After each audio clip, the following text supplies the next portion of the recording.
Now moving on to our next and the last subtopic for this chapter, monoclonal antibodies,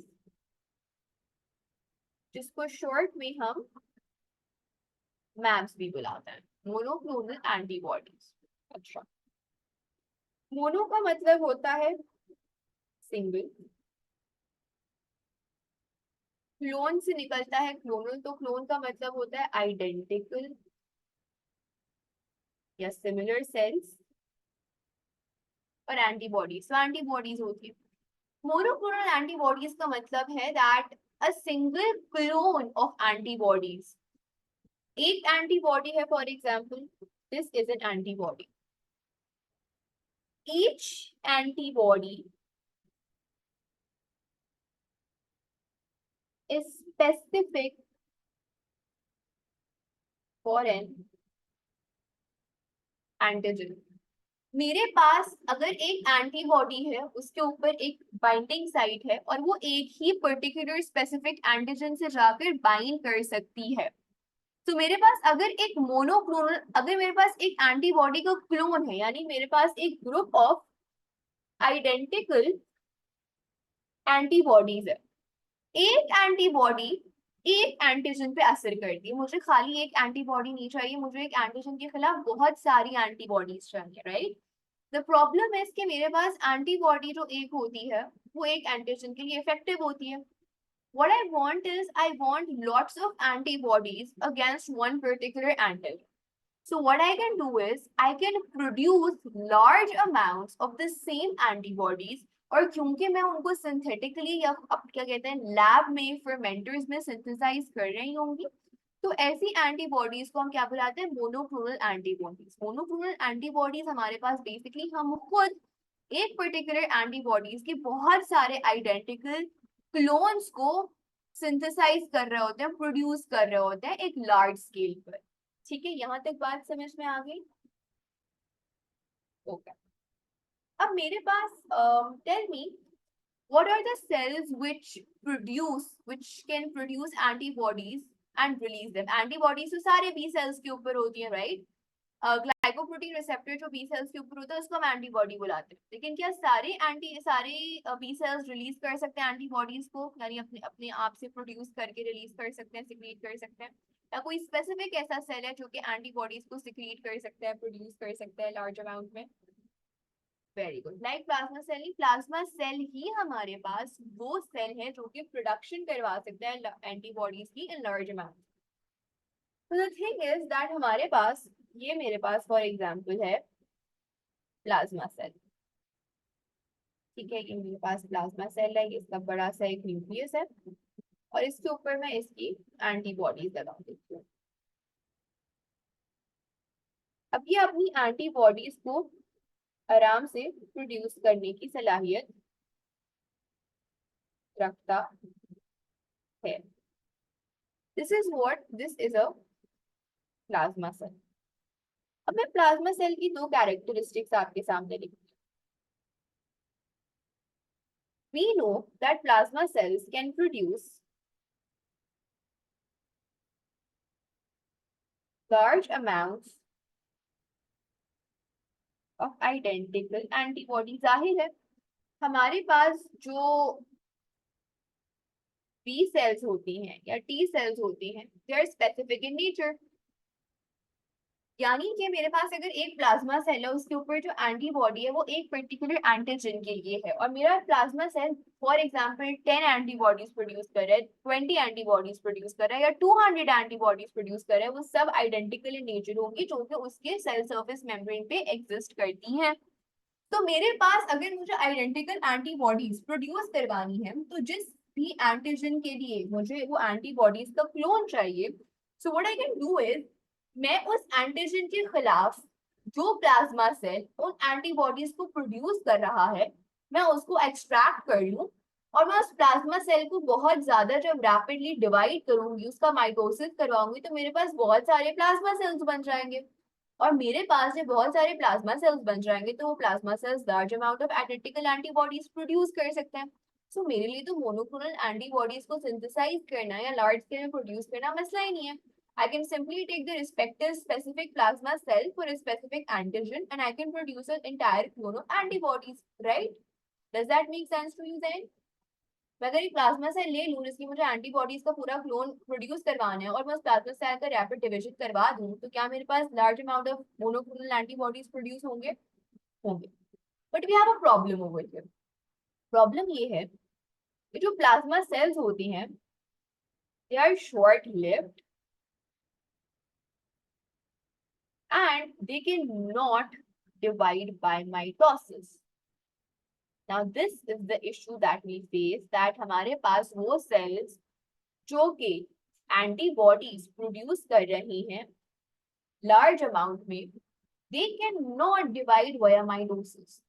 आप जल्दी से quickly recall करो मेरे साथ कि हमारा प्रोसेस क्या था। हमारा प्रोसेस ये था ना कि टी हेल्पर सेल्स जा रहे थे एंटीजन प्रेजेंटिंग सेल्स के पास, साइटोकाइंस रिलीज कर रहे थे, बी सेल्स को स्टिमुलेट कर रहे थे, फिर उन बी सेल्स का माइटोसिस हो रहा था, बहुत सारे हम बी सेल्स को प्रोड्यूस कर रहे थे जब हम क्लोनल एक्सपेंशन करवा रहे थे, और फिर उन बी सेल्स जो हमने बहुत सारे प्रोड्यूस किए हुए होते हैं वो डिफरेंशिएट करती हैं, वो स्पेशलाइज करती हैं इन plasma sales and memory cells. किसी भी पॉइंट पर अभी तक हमने ये कहा ही नहीं कि प्लाज्मा सेल्स का माइटोसिस हो सकता है। Why? Because plasma cells cannot divide via mitosis. The one drawback that we have with plasma cells is that वो rapid division नहीं हो सकता उनका, क्योंकि वो माइटोसिस से डिवाइड ही नहीं कर सकते। बी सेल्स मेरे स्पेशलाइज होके डिफरेंशिएट होके प्लाज्मा सेल बन सकते हैं, लेकिन प्लाज्मा सेल से मैं एक और प्लाज्मा सेल प्रोड्यूस नहीं करवा सकती थ्रू माइटोसिस। क्या आपको प्रॉब्लम समझ आई है जो हम फेस करते हैं लेबोरेटरी में? Or do you want me to repeat this again? Divide क्यों नहीं होगा प्लाज्मा सेल? अच्छा, हमारे पास फॉर एग्जांपल आपने न्यूरॉन सुना होगा। न्यूरॉन हमारे पास हमारे नर्वस सिस्टम के सेल्स होते हैं, राइट? हमारे पास जो न्यूरॉन्स होते हैं वो भी डिवाइड नहीं कर सकते, बिकॉज हमारे पास सर्टेन सेल्स ऐसे होते हैं, जैसे हमारे पास न्यूरॉन्स हो गए या प्लाज्मा सेल्स हो गए, which do not have the ability to divide, to regenerate. ऐसा क्यों होता है? ऐसा क्यों होता है कि आपने सेल साइकिल पढ़ी होगी और उसकी नोट्स वैसे भी अपलोडेड है। ये फॉर एग्जांपल मेरी सेल साइकिल है, ठीक है? उसमें सेल साइकिल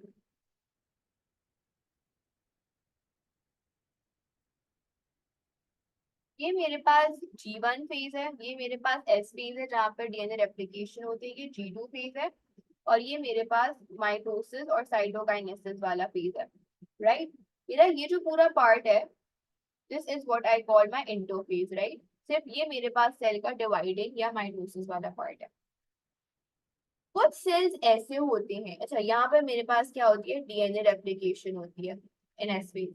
मेरे पास कुछ सेल्स ऐसे होती हैं जो कि G1 फेज के बाद एस फेज में एंटर ही नहीं कर पाते, और इसकी वजह से उनकी जो सेल साइकिल होती है वो पॉज हो जाती है, वो हॉल्ट हो जाती है, एंड देयरफॉर वो ये पूरा जो साइकिल है वो कंप्लीट कर ही नहीं पाते, वो हमेशा G1 फेज में ही अटके रहती हैं, और हमारे पास उनका माइटोसिस नहीं होता। G1 फेज गुजारते गुजारते जब भी उनका लाइफ स्पैन कंप्लीट हो जाएगा और उनके खात्मा हो जाएगा तब वो खत्म हो जाते हैं, लेकिन there are certain cells which are rare in this case that we cannot divide via mitosis. ठीक है? Does that answer your question? Okay.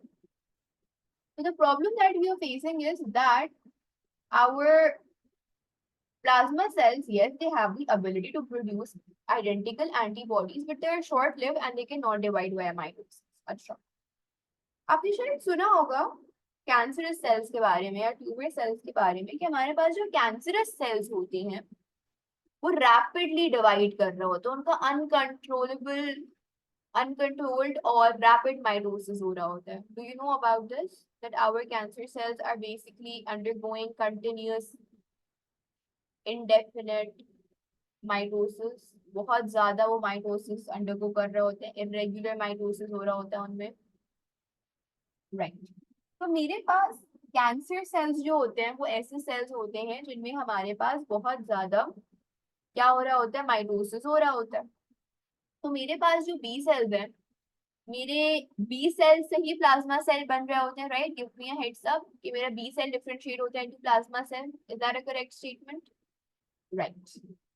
अगर मैं कैंसरस बी सेल ले, राइट, मेरा एक नॉर्मल बी सेल है, उसका माइटोसिस तो हो रहा है, लेकिन मसला ये है कि मेरा जो बी सेल है वो सिक्रीट नहीं कर सकता एंटीबॉडीज, वो प्रोड्यूस नहीं कर सकता एंटीबॉडीज, वो अपने से अलग नहीं कर सकता antibodies.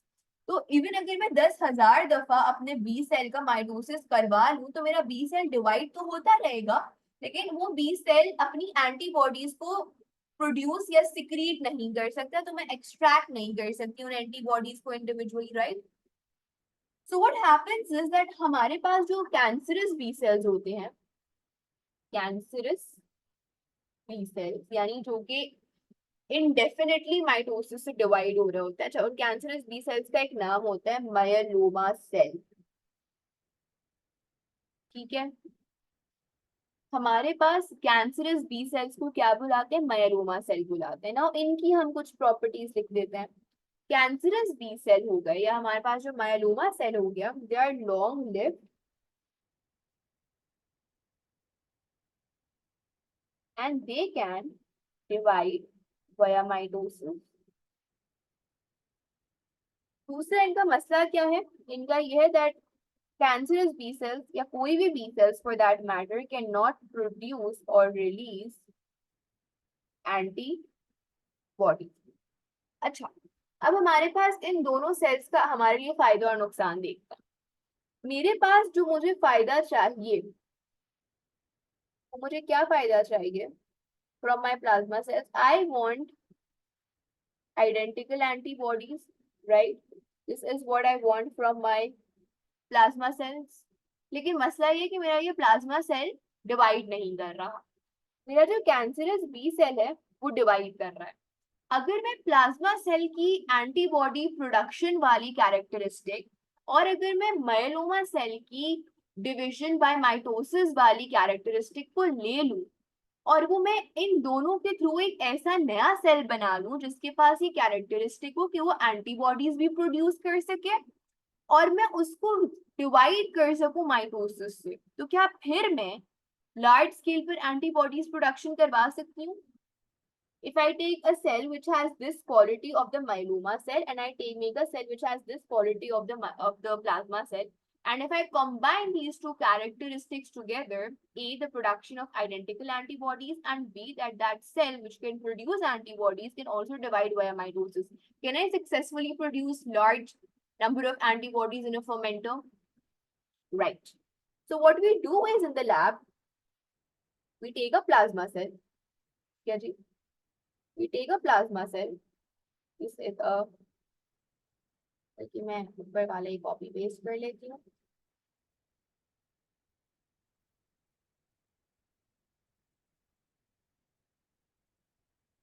Okay. So we take a plasma cell and we take a myeloma cell.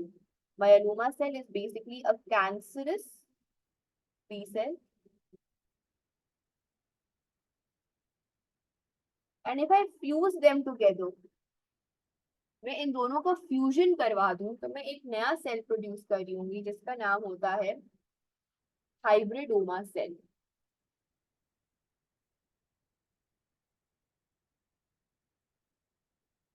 This is a hybridoma cell. Hybrid word आपने सुना होगा, हाइब्रिड कार्स से, चलो मैं एक्सप्लेन करती हूँ। हाइब्रिड कार्स वो होती है जिनमें शायद ऑटोमेटिक और मैनुअल दोनों के फीचर्स होते हैं, if I am not mistaken. या फिर आपने हाइब्रिड सुना होगा इनहेरिटेंस में, हमारे पास हाइब्रिड्स हम बना रहे होते हैं, या हमारे पास डाई हाइब्रिड होता है, मोनो हाइब्रिड। तो हाइब्रिड का मतलब ये होता है कि हमारे पास बीच की चीज है, करेक्ट। हमारे पास दो चीजों का एक मिक्सचर है, राइट। तो हमारे पास hybridoma cell is basically a mixture of a plasma cell and a mixture of a myeloma cell, we are getting them fuse. अच्छा, ये जो फ्यूजन हो रही होती है, ये केमिकल हम यूज कर रहे होते हैं फ्यूजोजेन, जो कि इस फ्यूजन को फैसिलिटेट कर रहा होता है। So this fusion of a plasma cell with a myeloma cell to produce a hybridoma cell is via a chemical known as fusogen. Fusogen को आप ऐसे समझ लो, एक एडहेसिव है, एक ग्लू स्टिक है जो कि प्लाज्मा सेल को जोड़ रहा है, फ्यूज कर रहा है मायलोमा के साथ। अब हाइब्रिडोमा सेल की हमारे पास जो बेनिफिशियल क्वालिटीज हैं, जो हमारे काम की हैं, वो क्या है? It can produce identical antibodies, हमें बिल्कुल यही कैरेक्टरिस्टिक चाहिए थी। And number two, it can divide via mitosis. तो अगर मैं हाइब्रिडोमा सेल हूँ, हाइब्रिडोमा सेल के ऊपर ऑब्वियसली एंटीबॉडीज होंगी, एंटीबॉडीज वो प्रोड्यूस भी कर सकते हैं, रिलीज भी कर सकते हैं, और वो डिवाइड वाया माइटोसिस भी कर सकते हैं। और जो आपके जो भी रिस्पेक्टिव हाइब्रिडोमा सेल है, मैं उसको अगर अंडरगो माइटोसिस करवाऊं तो मुझे बहुत ज्यादा लार्ज स्केल में क्या मिल जाएंगी, एंटीबॉडीज, मोनोक्लोनल एंटीबॉडीज मिल जाएंगी। Are you with me till here? Okay. Monoclonal antibodies क्या है? Monoclonal antibodies are those antibodies which are produced by these hybridoma cells. ठीक है, हमारे पास antibodies against a particular antigen produced by hybridoma cells are called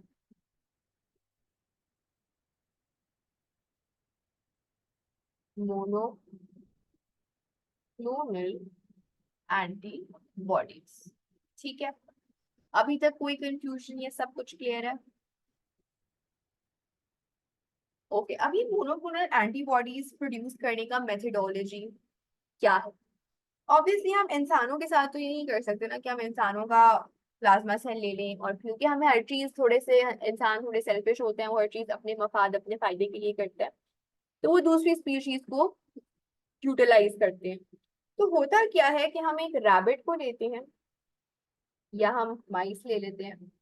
तो we इधर use a rabbit और we use a mouse sorry. हम या तो rabbit लेते हैं या माउस लेते हैं, and we insert the pathogen, wait,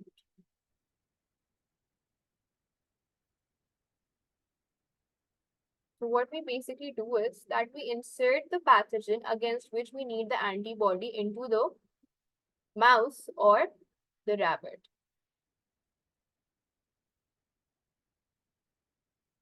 तो हम क्या करते हैं, हमें जिस पैथोजन के अगेंस्ट एंटीबॉडी चाहिए होती है वो हम इंसर्ट कर देते हैं इनटू द माउस और अ रैबिट। ऑब्वियसली रैबिट और माउस का जो भी इम्यून सिस्टम होगा, जो भी उनके ह्यूमोरल इम्यून रिस्पॉन्स होगा, यानी antibody mediated immune response take place करेगा, तो हम उस इम्यून रिस्पॉन्स का टेक प्लेस करने के लिए और उनके इम्यून सिस्टम इतना टाइम उनको दे देते हैं कि उनका जो इम्यून सिस्टम है वो इस पैथोजन के अगेंस्ट एंटीबॉडीज बनाना शुरू कर दे। So what we do is we allow sufficient time for the immune response to produce plasma cells against the antigen। हमने क्या किया, हमने पैथोजन को इंट्रोड्यूस कराया इनटू द रैबिट और द माउस। फिर ऑब्वियसली क्या होगा, हमने जो पूरा इतना लंबा चौड़ा प्रोसेस अभी ऊपर रिकॉल किया है कि हमारे पास फैगोसाइटोसिस होगा, एंटीजन प्रेजेंटेशन होगी, टी हेल्पर सेल्स जाएंगे, साइटोकाइंस की प्रोडक्शन होगी, बी सेल का क्लोनल सिलेक्शन होगा, फिर उन बी सेल का क्लोनल एक्सपेंशन होगा। फिर वो जो रिस्पेक्टेड बी सेल का क्लोन है जिसकी एक्सपेंशन हमने करवाई है वो डिफरेंशिएट करेंगे into plasma cells and memory cells. हमें क्या चाहिए, हमें प्लाज्मा सेल चाहिए, क्योंकि हमें एक प्लाज्मा सेल चाहिए और एक हमें क्या चाहिए, एक कैंसरस बी सेल चाहिए, और इन दोनों को फ्यूज करवाएंगे हम, तभी तो हम हाइब्रिडोमा बना सकते हैं।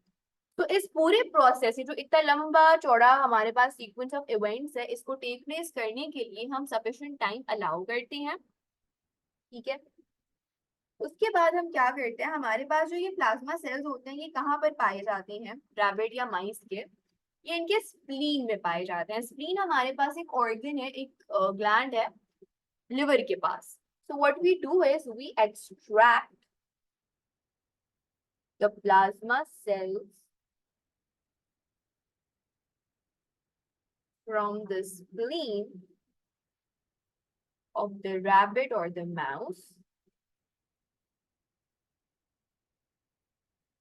ठीक है, और हम करते क्या है, हमारे पास ऑलरेडी एग्जिस्ट कर रहा होगा एक मायलोमा सेल, स्प्लीन हमारे पास एक ऑर्गन है, इट्स एन ऑर्गन और a gland basically, ये लिवर के पास होता है. Spleen is basically where the RBCs go and they are destroyed. तो स्प्लीन हमारे पास एक ग्लैंड है, लिवर के पास होता है. ठीक है, this is what spleen is. I've sent a picture of you of I've sent a picture to you of a spleen.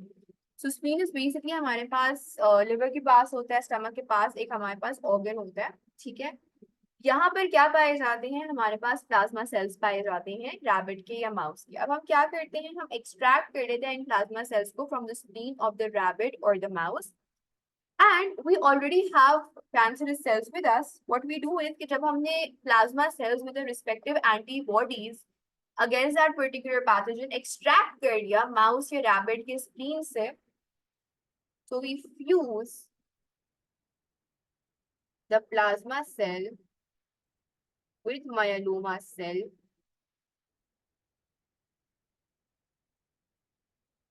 in the presence of fusogen.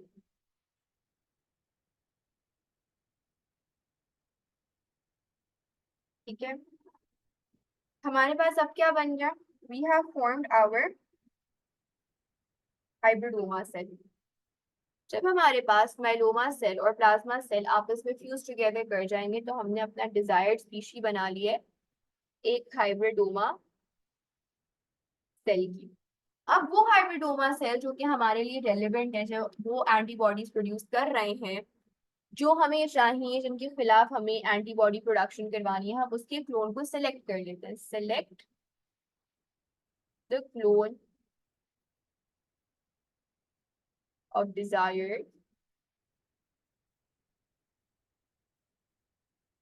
Hybridoma sales. ठीक है, और फिर हम क्या करेंगे, हम ये करेंगे जो कि हमारे पास हमारी डिजायर्ड एंटीबॉडीज प्रोड्यूस करा रहे हो. अच्छा, अब ये सब हम जो कर रहे हैं वो हम किसके फायदे के लिए कर रहे हैं, हम इंसानों के ट्रीटमेंट के लिए, इंसानों के फायदे के लिए कर रहे हैं कि हमारे पास एक पर्टिकुलर पैथोजन या एक पर्टिकुलर डिजीज के अगेंस्ट मोनोक्लोनल एंटीबॉडीज प्रोड्यूस हो जाए और वो एंटीबॉडीज हम इंसानों के अंदर डाल दें और इंसानों को क्योर कर लें या इंसानों को ट्रीट कर लें. तो अब ऑब्वियसली मैं क्या करूंगी कि मैंने अभी एक हाइब्रिडोमा सेल बनाया, राइट, या मैंने कुछ हाइब्रिडोमा सेल्स बनाए होंगे, मुझे बहुत ज्यादा बहुत लार्ज स्केल हाइब्रिडोमा सेल्स बनाने ताकि मैं एंटीबॉडीज के इंजेक्शंस बना सकूं, राइट. तो अब मैं क्या करूंगी, मैंने अपना जब क्लोन सेलेक्ट कर लिया है हाइब्रिडोमा सेल का, तो अब मैं उसको लार्ज फर्मेंटर्स में, उसको क्या कहते हैं, उसका रैपिड ग्रोथ करवाऊंगी, मल्टीप्लिकेशन करवाऊंगी. वाई, बिकॉज हाइब्रिडोमा सेल्स हमारे पास माइटोसिस के थ्रू डिवाइड कर सकते हैं. So they are cultured, the selected clone of hybridoma cells are cultured in large fermenters. अब हमारे पास बहुत सारे हाइब्रिडोमा सेल्स बन गए जिसके थ्रू मैं क्या प्रोड्यूस कर रही हूँ, मैं मोनोक्लोनल एंटीबॉडीज प्रोड्यूस कर रही हूँ. मेरे पास हाइब्रिडोमा सेल्स क्या कर रहे हैं, एंटीबॉडीज प्रोड्यूस कर रहे हैं. तो ये क्या कर रहे होंगे, ये डिवाइड जब हो रहे होंगे तो साथ साथ ये एंटीबॉडीज रिलीज कर रहे होंगे. मुझे हाइब्रिडोमा सेल्स नहीं देने इंसानों को, मुझे इंसानों के अंदर खाली रेलिवेंट डिजायर्ड एंटीबॉडीज इंजेक्ट करनी है ताकि उनकी इम्यूनिटी बिल्ड कर जाए. अच्छा, before I proceed I have a question for you. हमने एक्टिव इम्यूनिटी और पैसिव इम्यूनिटी पढ़ा हुआ था और मैंने परसों ही आपको फिर से उसका डिफरेंस बताया था कि एक्टिव इम्यूनिटी क्या होती है और पैसिव इम्यूनिटी क्या होती है. अगर मैं इंसान के अंदर एक्सटर्नल सोर्स, यानी यहाँ पर तो मैं हाइब्रिडोमा सेल्स के थ्रू एंटीबॉडीज इंजेक्ट कर रही हूँ. if i'm injected if I'm injecting antibodies from an external source into a human bloodstream, is it an example of active immunity or is it an example of passive immunity? If I'm injecting antibodies from an external source, यहाँ पे external source आप hybridoma cell को भी कह सकते हो या आप उस रैबिट या माइस को भी कह सकते हो जिससे आपने ये हाइब्रिडोमा सेल्स बनवाए हैं. सो मैं अगर इंसान के अंदर किसी दूसरी सोर्स से एंटीबॉडीज बनी बनाई इंसर्ट कर रही हूँ, इंजेक्ट कर रही हूँ, तो मैं उस इंसान की एक्टिव इम्यूनिटी बिल्ड कर रही हूँ या पैसिव इम्यूनिटी बिल्ड कर रही हूँ. Very good, I am building a passive immunity of that person. Very good. अच्छा, so what I will do is, मेरे पास जो हाइब्रिडोमा सेल्स है मैंने इनको कल्चर कर लिया, मैंने इनकी ग्रोथ करवा ली, इनके नंबर्स एक्सीड करवा लिए. I am only concern with getting the antibodies, right. So what I would do is I would isolate the antibodies. ठीक है, which are being produced by the hybridoma cells obviously. अब मेरे पास ये जो hybridoma cell है, ये कैसे बना था? ये ऐसे बना था कि मैंने रैबिट या माइस के स्प्लीन से उसके प्लाज्मा सेल को निकाला था, उसको फ्यूज कर दिया था माइलोमा सेल से, और हाइब्रिडोमा बनवाकर मैंने एंटीबॉडीज प्रोड्यूस की। मेरे पास ये एक रैबिट के स्प्लीन से आई हुई एंटीबॉडीज है। डू यू थिंक कि मेरे पास ह्यूमन बॉडी आराम से एक्सेप्ट कर ले कि एक रैबिट के सेल से ली हुई एंटीबॉडीज को, या मुझे कुछ प्रोसेस ऐसा करना पड़ेगा कि वो फिट हो जाए? राइट, मुझे करना पड़ेगा कि मैं अपनी एंटीबॉडीज की ह्यूमनाइजेशन करवा दूं। Now what happens is that humanization of antibodies take place. Humanization का मतलब बहुत आसान है, humans के वो काम आ सके। Humanization is basically the process of making antibodies fit for use or fit for inserting into humans. So humanization of antibodies take place, उनको साफ कर देंगे, उनका कुछ बेस सीक्वेंस, उनका कोई जेनेटिक मटेरियल इस तरह से हम टेम्पर करेंगे कि वो फिट फॉर ह्यूमन यूजेज हो जाए। और फिर एक दफा वो ह्यूमनाइजेशन ऑफ एंटीबॉडी सक्सेसफुली हो गई, ताकि हमारा जो सिस्टम है वो हमारा क्या कहते हैं, एंटीबॉडीज को फॉरेन एंटीजेंस की तरह ट्रीट ना करे बल्कि उनको एक्सेप्ट कर ले आराम से, तो हमें उनको फिट फॉर ह्यूमन यूज बनाना होता है, राइट? सो उसको हम कहते हैं ह्यूमनाइजेशन ऑफ एंटीबॉडीज, ताकि हमारा जो अपना इम्यून रिस्पॉन्स है वो उन एंटीबॉडीज को रिजेक्ट ना कर दे। So this is basically the entire process of the hybridoma method, कि किस तरह से हम एक रैबिट में एक सिलेक्टेड पैथोजन को इंट्रोड्यूस करवाएंगे, उससे प्लाज्मा सेल्स प्रोड्यूस करवाएंगे, प्लाज्मा सेल्स को एक्सट्रैक्ट करेंगे उसके स्प्लीन से, माइलोमा सेल से इंट्रोड्यूस करवा के उसको फ्यूज करवा देंगे टू प्रोड्यूस हाइब्रिडोमा सेल्स। तो hybridoma cells can not only produce antibodies, they can also divide. So हम rapid division करवाएंगे, we will increase the numbers of the hybridoma cells, and when the hybridoma cells are cultured in large fermenters, you will isolate the antibodies and then we'll humanize the antibodies, and then we will provide those antibodies to humans so that their passive immunity is built. Is this clear? Any questions? Any confusion? अच्छा जी, जल्दी से हम कुछ examples पढ़ लेते हैं कि ये एंटी मोनोक्लोनल एंटीबॉडीज की यूजेज कहाँ पर होती है, and then we are done with this chapter. इनके दो काम होते हैं, एक ही डायग्नोसिस में काम आ रही होती हैं। जो एंटीबॉडीज बनेंगी वो रैबिट्स की होंगी ना, जो एंटीबॉडीज बनी वो बिल्कुल रैबिट की होंगी, ठीक है। और हमारे पास, I don't know if you studied nucleic acids वाला चैप्टर विद मी, बट आपको ये पता होगा कि हमारे पास जो जेनेटिक कोड है वो यूनिवर्सल है। यानी फॉर एग्जांपल अगर एक ट्रिपलेट कोड एक अमीनो एसिड के लिए कोड कर रहा है ह्यूमंस में, वही ट्रिपलेट कोड कोड कर रहा होगा रैबिट में भी, माइस में भी, किसी और ऑर्गेनिज्म में भी। तो हमारे पास जो एंटीबॉडीज है वो बेसिकली क्या है, वो प्रोटीन है, ग्लाइकोप्रोटीन है, right? So if my genetic code is universal, which means it is similar throughout my organisms, तो अगर मैं थोड़े बहुत चेंजेस कर दूंगी रैबिट वाली एंटीबॉडीज में, तो वो मेरे पास क्या कहते हैं अवेलेबल हो जाएंगी यूजेज के लिए इनटू ह्यूमंस। हम कितनी सारी चीजें, फॉर एग्जांपल जो आप इंसुलिन, आपके अगर आपके घर में कोई इंसुलिन का पेशेंट है, तो जो इंसुलिन हमारे पास होती है वो इंसुलिन हमारे पास बेसिकली जेनेटिकली इंजीनियर्ड होती है, राइट? तो हमारे पास बेसिकली जो एंटीबॉडीज बनी है वो रैबिट की होंगी, यस, लेकिन हम उसमें कुछ चेंजेस, कुछ ऑल्टरेशन कर रहे होंगे ड्यूरिंग द ह्यूमनाइजेशन प्रोसेस, जिसकी वजह से वो ऐसी बन जाएंगे कि वो हमारे पास हम ह्यूमन सिस्टम में इंट्रोड्यूस कर सके। क्योंकि अगर मैं ऐसे ही उठा के उनको आइसोलेट करके डाल दूंगी तो मेरी बॉडी उसको रिजेक्ट कर देगी, क्योंकि वो मेरे पास फिट फॉर ह्यूमन यूज नहीं होंगी। And that is why we are doing the humanization process, ताकि वो फिट फॉर ह्यूमन यूज बन जाए। Is that clear? ओके। एक होता है उनका डायग्नोस्टिक पर्पस, एक होता है उनका थेरेप्यूटिक या ट्रीटमेंट वाला पर्पस। अच्छा जी, डायग्नोस्टिक पर्पस क्या होता है? डायग्नोस्टिक पर्पस ये होती हैं, I am gonna list them down, इतना इंपॉर्टेंट नहीं है, ये कभी टेस्ट नहीं हुआ है, लेकिन क्योंकि एलोस का पार्ट है इसलिए I am just quickly gonna go through with these with you. एक हमारे पास होता है टू डायग्नोस डीवीटी। अब डीवीटी क्या है? Deep vein thrombosis. थ्रोम्बोसिस किसे कहते हैं? क्लॉट को। अगर मेरे पास मेरे किसी वेन में या किसी ब्लड वेसल में क्लॉट हो जाए, यानी क्लॉट आप समझते हैं ना, एक हमारे पास क्लॉट्स आपने शायद देखे भी होंगे। अगर मेरा ब्लड, जो मेरा ब्लड मेरी बॉडी में है, वो क्लॉट नहीं होता। क्यों? क्योंकि मेरी बॉडी में anti clotting agents, anti coagulants होते हैं, जो इंश्योर करते हैं कि मेरा बॉडी का जो ब्लड है विद इन द बॉडी, वो क्लॉट ना करे। What are you saying? Sorry, then I can not make sense of your question. जमना कह सकते हैं, क्लॉट बेसिकली कहते हैं। हाँ, यस यू कैन से खून का जमना, और खून का जमना कह लो, या फिर बेटर है कि खून सेमी फ्लूइड फॉर्म में सॉलिड लगना शुरू हो जाए, यू कैन से दैट। तो आपका जो ब्लड है, जैसे हमारे पास फॉर एग्जांपल आपने नोटिस किया होगा कि जब हमारा कभी भी कहीं पे कट लगता है, तो जो प्लेटलेट्स होते हैं वो एक क्लॉट बना लेते हैं, राइट? बेसिकली फिब्रिनोजन जो होते हैं वो एक्टिवेट हो जाते हैं, और वो फिब्रिन थ्रेड्स बन जाते हैं, और वो जो फिब्रिन थ्रेड्स हैं वो एक क्लॉट बना लेते हैं, ताकि हमारे पास कोई पैथोजन अंदर एंटर ना कर सके। Is that correct?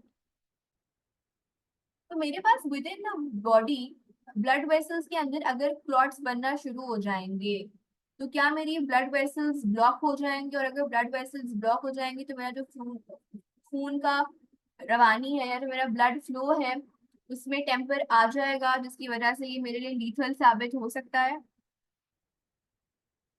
अगर मेरा खून जमने लग जाए और मेरी ब्लॉकेजेस आ जाए, तो मेरा ब्लड प्रॉपरली ट्रांसपोर्ट नहीं हो पाएगा, जिसकी वजह से डेथ कॉज हो सकती है। तो हमारे पास बेसिकली होता क्या है कि हम मोनोक्लोनल एंटीबॉडीज पर, अच्छा हम करते क्या है कि ये मेरा एक सेल है, इसके ऊपर, नहीं सॉरी सेल नहीं, एंटीबॉडी है बेसिकली। कि मेरे पास एक एंटीबॉडी है। एंटीबॉडी पे क्या होते हैं? रिसेप्टर्स होते हैं। एंटीबॉडी पे हमारे पास रिसेप्टर साइट्स होती हैं। मैं इस एंटीबॉडी पे लगा दूं एंटी फिब्रिन। फिब्रिन बेसिकली क्या होता है? फिब्रिन हमारे पास रिस्पॉन्सिबल होता है क्लॉटिंग के लिए। एंटी का मतलब एंटी क्लॉटिंग। मैं एंटी क्लॉटिंग एजेंट अगर अपनी मोनोक्लोनल एंटीबॉडी पर लगा दूं, और उसको मैं अटैच कर दूं एक गामा रेडिएशन से, अभी मैं समझाती हूँ इस गामा रेडिएशन का क्या ताल्लुक है। तो होगा क्या, और मैं इस एंटीबॉडी को इस एंटी फिब्रिन के साथ अपने ब्लड में इंट्रोड्यूस कर दूं, और मैं इसको अपने ब्लड में इंट्रोड्यूस कर दूं, तो ये ब्लड में घूम रही है, घूम रही है, घूम रही है। इसका काम क्या है? ये एंटी क्लॉटिंग एजेंट के साथ गई हुई है। तो बॉडी में कहीं पर अगर क्लॉट बन रहा है, और उस पोजीशन पे, उस लोकेशन पे मेरी ये मोनोक्लोनल एंटीबॉडी पहुंच जाती है, तो जैसे ही वो एक क्लॉट देखेगी, तो वो एंटी फिब्रिन क्या करेगा? वो एंटी क्लॉटिंग करना शुरू कर देगा। Is that correct? क्या मेरा एंटी फिब्रिन या एंटी क्लॉटिंग एजेंट एक क्लॉट की लोकेशन को आइडेंटिफाई कर सकता है? एंटी क्लॉटिंग मीन्स का मतलब ये होता है कि वो क्लॉटिंग होने नहीं देगा। क्लॉट नहीं होगा, नहीं। Anti clotting is something, anti clotting is basically a chemical which will not allow clotting to occur. हमारी body already has anti clotting agents, हमारे पास एंटी कोगुलेंट्स उनको बुलाते हैं। हमारी बॉडी में हमारा ब्लड कभी भी फ्लो नहीं हो, हमारी बॉडी में हमारा जो फ्लोइंग ब्लड है वो कभी भी क्लॉट नहीं होता, वो हमेशा बहता रहता है, उसमें कोई क्लॉट्स नहीं बनती। अगर clots, for example heart attack में क्या होता है? हार्ट अटैक में ये होता है कि हमारे पास ब्लड की किसी आर्टरी, सॉरी हार्ट की किसी आर्टरी में, हमारी जो कोरोनरी आर्टरी है उसमें कोई क्लॉट बन जाए, और उस क्लॉट की वजह से मेरे हार्ट को अपना ब्लड सप्लाई नहीं हो, जिसकी वजह से हार्ट के ब्लड फ्लो में ब्लॉकेज आ जाती है, जिसकी वजह से हमारे पास हार्ट अटैक होता है। तो क्लॉट का मतलब ये है कि हमारे पास नॉर्मल कंडीशन से हमारा बॉडी का जो इंटरनल ब्लड है वो क्लॉट नहीं होना चाहिए, उसके फ्लो में कोई ऑब्स्टिकल, ऑब्स्ट्रक्शन, ब्लॉकेज नहीं आनी चाहिए, राइट? तो इसीलिए हमारी बॉडी में एंटी कोगुलेंट्स होते हैं, टू इंश्योर कि हमारा इंटरनल ब्लड क्लॉट नहीं कर रहा हो। लेकिन ऑब्वियसली हेल्थ कंडीशंस कुछ ऐसी होती है, जैसे कि मैंने अभी आपको हार्ट अटैक की एग्जांपल दी। हार्ट अटैक फौरन से नहीं आता। हार्ट अटैक जब बिल्कुल कंप्लीट, पहले छोटे छोटे छोटे क्लॉट्स बनते हैं और फिर वो छोटे छोटे क्लॉट्स बन के बड़ा क्लॉट बन जाता है, और जब वो बड़ा क्लॉट हार्ट की अपनी खुद की ब्लड सप्लाई को रोक देता है, तब जाके मेरे पास हार्ट अटैक की सिचुएशन आती है। तो हम क्या कर सकते हैं, हम अपने वेन्स में, अपनी आर्टरीज में अगर कहीं क्लॉटिंग है, अगर हमें कहीं ब्लॉकेज को आइडेंटिफाई करना है, लोकेट करना है, तो हम एक मोनोक्लोनल एंटीबॉडी के साथ एक एंटी क्लॉटिंग एजेंट को अटैच करें और उसको हम बॉडी में छोड़ दें और पूरी बॉडी में घुमाएं। जहां पर भी वो एंटी क्लॉटिंग एजेंट वाली एंटीबॉडी पहुंचेगी, उसको कोई क्लॉट नजर आएगा तो वो फौरन से उसको डिटेक्ट करेगी। जो गामा रेडिएशन है वो स्क्रीन पर एक रेडिएशन या एक पिक्चर जनरेट करेगी, जिसके थ्रू जो डॉक्टर है, जो मेडिकल प्रोफेशनल है, वो उस ब्लड क्लॉट का इनसाइड द वेन लोकेशन को ट्रेस कर सकता है, डायग्नोज कर सकता है कि वो जो क्लॉट है, वो जो थ्रोम्बोसिस है, वो किधर है हमारी वेन के अंदर या ब्लड के अंदर। समझ आई आपको बात? गुड। दूसरा, हमारे पास जिस तरह से कि वेन को, सॉरी, किसी डीप वेन के अंदर क्लॉट को आइडेंटिफाई कर सकता है, उसी तरह से हमारे पास जो मोनोक्लोनल एंटीबॉडीज हैं वो आइडेंटिफाई कर सकती हैं the location of tumours. We can identify the location of tumours, identify भी कर सकती हैं और लोकेट भी कर सकती हैं ट्यूमर्स को। कैसे? हमारे पास, if you remember, cell mediated response में क्या हो रहा था कि हमारे पास जो टी किलर सेल्स थे, और अच्छा नहीं, लेट इट बी, वहां पे नहीं रहा। हमारे पास बेसिकली मैंने आपको बताया था कि ट्यूमर फॉर्मेशन से पहले हमारे पास बॉडी का खुद का एक नेचुरल मैकेनिज्म होता है कि वो ट्यूमर सेल्स को खुद अपने इम्यून अटैक से डिस्ट्रॉय करने की कोशिश करती है। कि हमारे पास अगर कहीं पर ट्यूमर फॉर्मेशन हो रही होती है तो हमारे पास पहले बॉडी खुद उसको डिफेंड करना चाहती है, प्रोटेक्ट करना चाहती है, bye launching N immune attack on the tumour cells. और कभी कभार बॉडी खुद ही सक्सेसफुली ट्यूमर को खत्म कर देती है। अगर इम्यून सिस्टम से हमारे ट्यूमर सेल्स एस्केप कर जाए और उनकी ग्रोथ हो जाए, तब हमारे पास कैंसर या ट्यूमर डेवलपमेंट होती है। So basically antibodies can attack tumour cell, और हमें पता है कि एंटीबॉडीज क्या होती हैं, स्पेसिफिक इन नेचर होती हैं। तो ऐसी एंटीबॉडी जिसके पास वो रिसेप्टर हो जो एक पर्टिकुलर ट्यूमर से जाकर बाइंड कर सके, उस मोनोक्लोनल एंटीबॉडी को अगर मैं अपने ब्लड सिस्टम में इंट्रोड्यूस करवाऊं, तो क्या वो जाकर अपने रिस्पेक्टिव कॉम्प्लीमेंट्री ट्यूमर सेल से बाइंड करेगी और हमें बताएगी कि वो ट्यूमर की लोकेशन कहाँ पर है?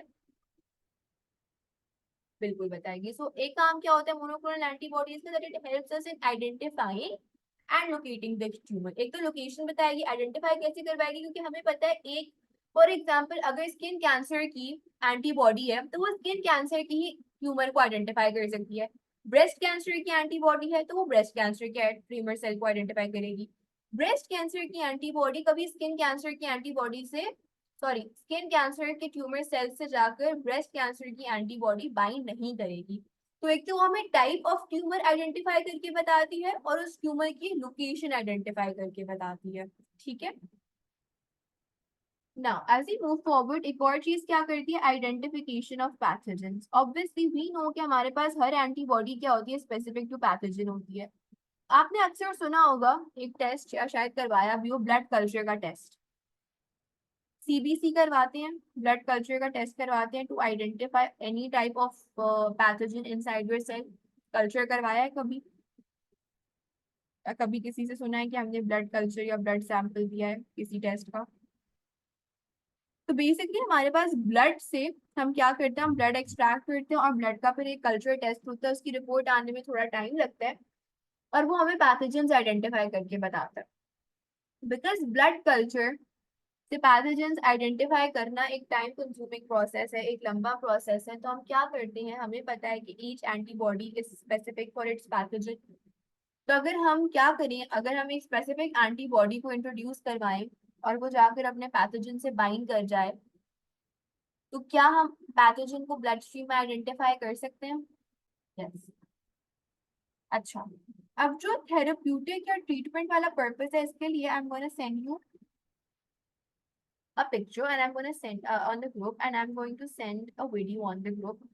I first want कि आप खुद उस वीडियो को देखो, उन चीजों को पढ़ो, और फिर नेक्स्ट क्लास में tell me what did you understand from that, and फिर हम जो थेरेप्यूटिक या ट्रीटमेंट वाला पॉइंट ऑफ व्यू है ना मोनोक्लोनल एंटीबॉडीज का, वो डिस्कस करेंगे। हो सकता है आपको पढ़ के और देखकर खुद ही समझ आ जाए, नहीं आया तो I would explain, but I want you yourself to analyse कि हमने डायग्नोस्टिक तो देख लिया कि हमारे पास डायग्नोज कर सकती हैं वो कुछ चीजें, यानी क्लॉट किया, थ्रोम्बोसिस की आइडेंटिफिकेशन करवा सकती हैं, ट्यूमर आइडेंटिफिकेशन और लोकेट करवा सकती हैं, पैथोजन की प्रेजेंस को आइडेंटिफाई और लोकेट कर सकती हैं। थेरेपी कैसे कर, यानी ट्रीटमेंट कैसे हो सकती है मोनोक्लोनल एंटीबॉडीज के थ्रू, उससे relevant I will, it's not a very important very detail process topic, तो मैं उसमें ज़्यादा टाइम भी नहीं लगाऊंगी, सो आई रियली वांट कि आप वो सेल्फ स्टडी कर लो। तो I am gonna send you the video and you can see it, it's a 10 to 11 minutes video, not a long video. ठीक है, and that's it for this chapter, any questions about it?